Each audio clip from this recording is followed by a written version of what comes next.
Hello दोस्तों, नमस्कार।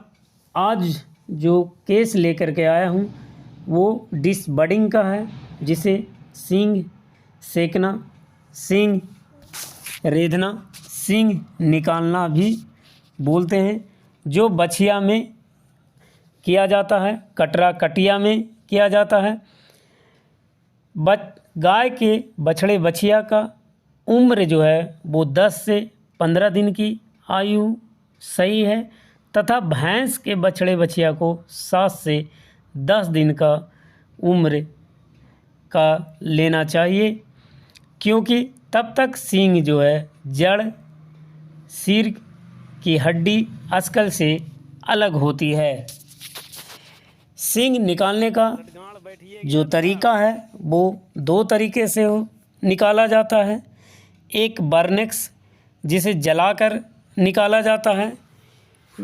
बछड़े के सींग अगर जला करके निकाल रहे हैं तो उसकी उम्र जो है वो 1 महीने से 3 महीने तक का होना चाहिए। लेकिन यह जो मेथड जो आप देख रहे हैं ये कास्टिक मेथड के द्वारा निकाला जा रहा है, जिसमें पोटेशियम हाइड्रोक्साइड का टैबलेट का इस्तेमाल करते हैं, जो बड़े ही आसान और सिंपल मेथड है।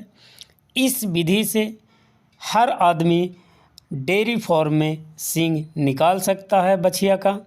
सबसे पहले तो बछिया का जो सींग होता है उसे आइडेंटिफाइड करना होता है, क्योंकि जब तक आप आइडेंटिफाइड नहीं करेंगे तब तक आप जो सींग है उसका बाल नहीं निकाल पाएंगे। आपको आइडेंटिफाइड करने के बाद ब्लेड या कैंची के द्वारा उसके बाल को सींग के पास से अच्छी तरह से हटाना है। उसके बाद दवाई सही तरह से लगाना है। अगर आप चाहते हैं तो एनेस्थीसिया का भी इस्तेमाल यहाँ कर सकते हैं। बहुत लोग जो है इसमें एनेस्थीसिया का भी इस्तेमाल करते हैं। लोकल एनेस्थीसिया के रूप में इसमें लिग्नोकेन का इस्तेमाल करते हैं और बहुत लोग जाइलाजीन का भी इस्तेमाल करते हैं, लेकिन ज़्यादातर जो है वो बर्नेक्स वाले में इस्तेमाल करते हैं, जो लोहे को नट के गर्म करके सींग को जलाते हैं। उसमें एनेस्थीसिया का इस्तेमाल ज़्यादा किया जाता है। बछिया प्रॉपरली रीस्टेनिल कर लेना है। बछिया की चारों पैर अच्छी तरह से बांध लें, क्योंकि जब बछिया को सींग रोधन करते हैं उस समय काफ़ी जलन महसूस करता है, जिसके कारण जो है, और ये देखिए एक तरफ का सींग जो है रोधन हो गया और ये दूसरे साइड का जो है फिर से शुरू हुआ, और ये ब्लेड के माध्यम से जो है पूरी तरह से उसका बाल हटाया जा रहा है। बाल हटाने के बाद देखिए ये पूरी तरह से जो है सींग आपको दिख गया। वहीं जो काला आपको दिख रहा है वहीं सींग है, और ये देखिए हल्का ब्लेड से उसे स्क्रैच कर दिया जाता है, ताकि काफ़ी तेज़ी से काम हो जाता है इसमें।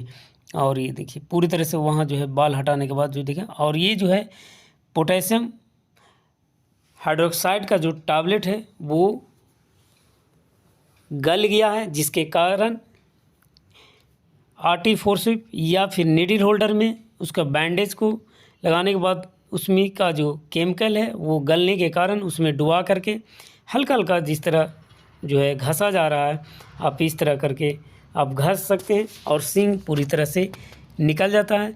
यहाँ पर आपको ब्लडिंग निकालने की ज़रूरत नहीं है, केवल जो कालापन है जो दिख रहा है उसे खाली हटा देना है। जैसे आप उसे कालापन को हटाते हैं वहाँ पर जो वेन होता है आर्टरी वो आपको पूरी तरह से दिखाई देने लगेगा।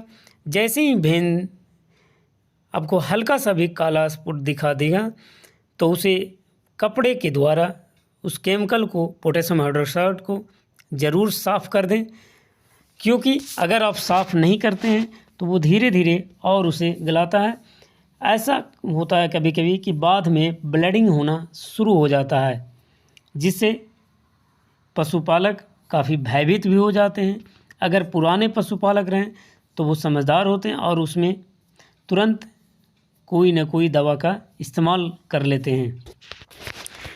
तो सबसे पहले तो आप उसे सींग निकालने के बाद उसमें आप दवा के रूप में, अगर घर में निकाल रहे हैं तो आप हल्दी का भी इस्तेमाल कर सकते हैं, या फिटकिरी का भी इस्तेमाल कर सकते हैं, या फिर पोटेशियम परमैंगनेट जो होता है उसका भी इस्तेमाल कर। और ये देखिए उस जो दोनों साइड हो गया आपका, और ये पोटेशियम हाइड्रोक्साइड है, और ये देखिए पीपी इसको लगाया जा रहा है, ताकि ये फिर इसे दोबारा कोई भी दवा लगाने की ज़रूरत नहीं पड़ता है और ये पूरी तरह से ठीक हो जाता है। और दोनों साइड